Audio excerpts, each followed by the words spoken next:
The Yellow Wallpaper by Charlotte Perkins Gilman. Why, how can I, dear? It is only 3 weeks more, and then we will take a nice little trip of a few days while Jenny is getting the house ready. Really, dear, you are better. Better in body, perhaps, I began and stopped short, for he sat up straight and looked at me with such a stern, reproachful look that I could not say another word. My darling, said he, I beg of you, for my sake and for our child's sake, as well as for your own, that you will never for one instant let that idea enter your mind. There is nothing so dangerous, so fascinating to a temperament like yours. It is a false and foolish fancy. Can you not trust me as a physician when I tell you so? So of course I said no more on that score, and we went to sleep before long. He thought I was asleep first, but I wasn't. I lay there for hours trying to decide whether that front pattern and the back pattern really did move together or separately. On a pattern like this, by daylight, there is a lack of sequence, a defiance of law, that is a constant irritant to a normal mind. The color is hideous enough and unreliable enough and infuriating enough, but the pattern is torturing.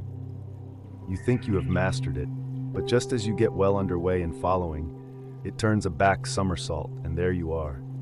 It slaps you in the face, knocks you down, and tramples upon you. It is like a bad dream. The outside pattern is a florid arabesque, reminding one of a fungus. If you can imagine a toadstool in joints, an interminable string of toadstools, budding and sprouting in endless convolutions, why, that is something like it. That is sometimes. There is one marked peculiarity about this paper, a thing nobody seems to notice but myself, and that is that it changes as the light changes. When the sun shoots in through the east window, I always watch for that first long, straight ray. It changes so quickly that I never can quite believe it. That is why I watch it always. By moonlight, the moon shines in all night when there is a moon. I wouldn't know it was the same paper. At night, in any kind of light, in twilight, candlelight, lamplight, and worst of all by moonlight, it becomes bars. The outside pattern, I mean, and the woman behind it is as plain as can be. I didn't realize for a long time what the thing was that showed behind, that dim sub-pattern, but now I am quite sure it is a woman. By daylight she is subdued, quiet. I fancy it is the pattern that keeps her so still. It is so puzzling. It keeps me quiet by the hour. I lie down ever so much now. John says it is good for me and to sleep all I can. Indeed, he started the habit by making me lie down for an hour after each meal. It is a very bad habit, I am convinced, for you see, I don't sleep. And that cultivates deceit, for I don't tell them I'm awake. Oh no. The fact is, I am getting a little afraid of John. He seems very queer sometimes, and even Jenny has an inexplicable look. It strikes me occasionally, just as a scientific hypothesis, that perhaps it is the paper. I have watched John when he did not know I was looking, and come into the room suddenly on the most innocent excuses, and I've caught him several times looking at the paper. And Jenny, too. I caught Jenny with her hand on it once.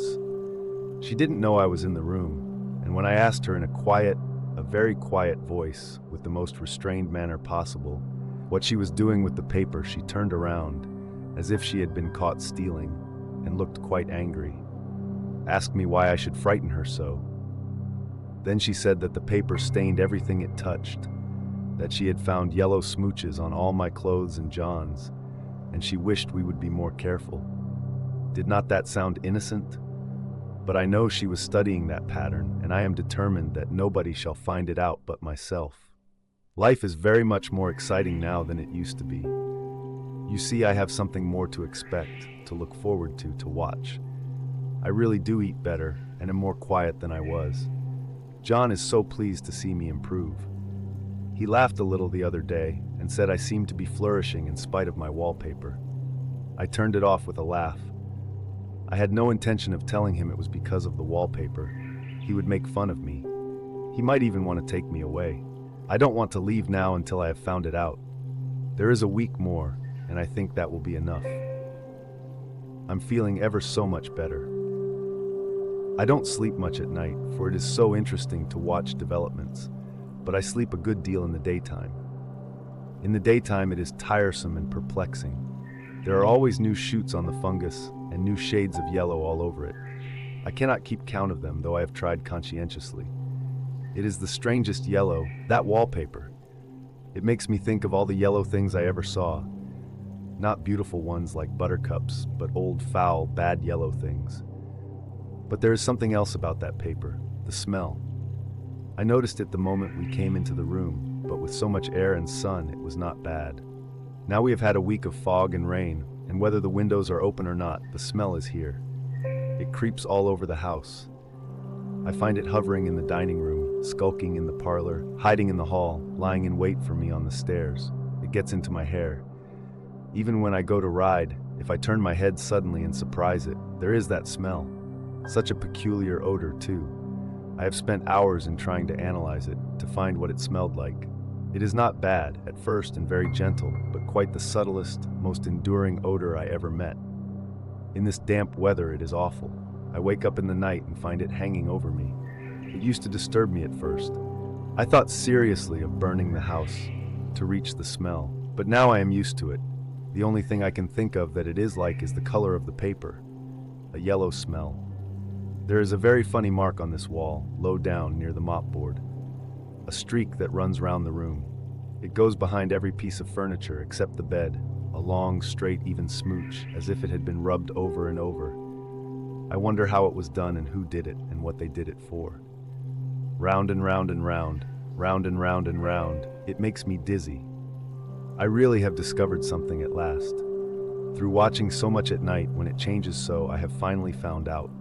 The front pattern does move, and no wonder, the woman behind shakes it. Sometimes I think there are a great many women behind, and sometimes only one, and she crawls around fast, and her crawling shakes it all over. Then in the very bright spots she keeps still, and in the very shady spots, she just takes hold of the bars and shakes them hard. And she is all the time trying to climb through, but nobody could climb through that pattern. It strangles so. I think that is why it has so many heads. They get through, and then the pattern strangles them off and turns them upside down and makes their eyes white. If those heads were covered or taken off, it would not be half so bad. I think that woman gets out in the daytime, and I'll tell you why. Privately, I've seen her. I can see her out of every one of my windows. It is the same woman, I know, for she is always creeping, and most women do not creep by daylight. I see her on that long shaded lane, creeping up and down. I see her in those dark grape arbors, creeping all around the garden. I see her on that long road under the trees, creeping along, and when a carriage comes, she hides under the blackberry vines. I don't blame her a bit. It must be very humiliating to be caught creeping by daylight. I always lock the door when I creep by daylight. I can't do it at night, for I know John would suspect something at once. And John is so queer now that I don't want to irritate him. I wish he would take another room. Besides, I don't want anybody to get that woman out at night but myself. I often wonder if I could see her out of all the windows at once. But turn as fast as I can only see out of one at one time. And though I always see her, she may be able to creep faster than I can turn. I have watched her sometimes away off in the open country, creeping as fast as a cloud shadow in a high wind.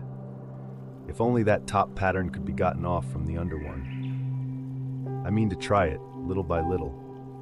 I have found out another funny thing, but I shan't tell it this time. It does not do to trust people too much.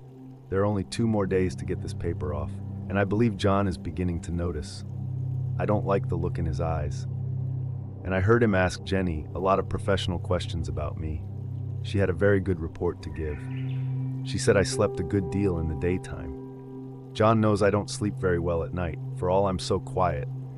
He asked me all sorts of questions too, and pretended to be very loving and kind, as if I couldn't see through him. Still, I don't wonder he acts so, sleeping under this paper for 3 months. It only interests me, but I feel sure John and Jenny are secretly affected by it. Hurrah! This is the last day, but it is enough. John is to stay in town overnight and won't be out until this evening. Jenny wanted to sleep with me, the sly thing, but I told her I should undoubtedly rest better for a night all alone. That was clever, for really I wasn't alone a bit. As soon as it was moonlight and that poor thing began to crawl and shake the pattern, I got up and ran to help her.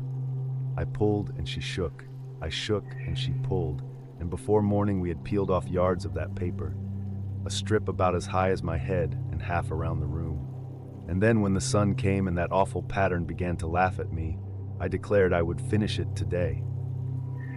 We go away tomorrow, and they are moving all my furniture down again to leave things as they were before. Jenny looked at the wall in amazement, but I told her merrily that I did it out of pure spite at the vicious thing. She laughed and said she wouldn't mind doing it herself, but I must not get tired. How she betrayed herself that time. But I am here, and no person touches this paper but me, not alive. She tried to get me out of the room. It was too patent. But I said it was so quiet and empty and clean now that I believed I would lie down again and sleep all I could, and not to wake me even for dinner. I would call when I woke. So now she is gone, and the servants are gone, and the things are gone, and there is nothing left but that great bedstead nailed down with the canvas mattress we found on it. We shall sleep downstairs tonight and take the boat home tomorrow. I quite enjoy the room, now it is bare again. How those children did tear about here. This bedstead is fairly gnawed, but I must get to work. I have locked the door and thrown the key down into the front path. I don't want to go out, and I don't want to have anybody come in till John comes.